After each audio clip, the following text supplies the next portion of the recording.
خب دوستان، حتما تا حالا موقع خرید استارت اسم استارت تویوتایی کرولا به گوشتون خورده. این استارتی که میبینین استارت تویوتایی خامه که اینا به صورت استوک از دبی وارد میشه. حالا بریم بازش کنیم ببینیم وضعیت داخلش چطوره.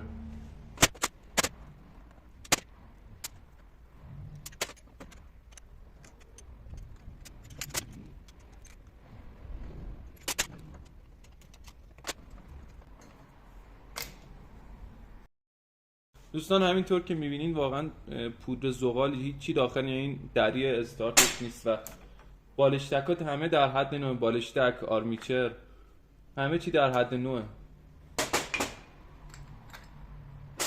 حتی داخل گیربکسش هم ببینین یه ذره پودری کثیفی چیزی داخلش نیست.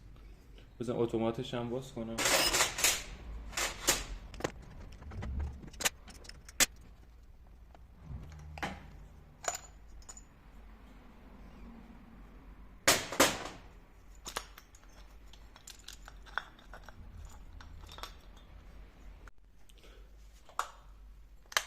بعد دوستان این استارتر تویوتای برای اینکه بسش روی ماشینا ایرانی مثل پیکان و نیسان لازمه که این دنده استارت و این کله قندیه عوض بشه که ما تو فروشگاهمون اینا رو خودمون عوض کردیم و آماده داریم برای شما که ببندین رو ماشین.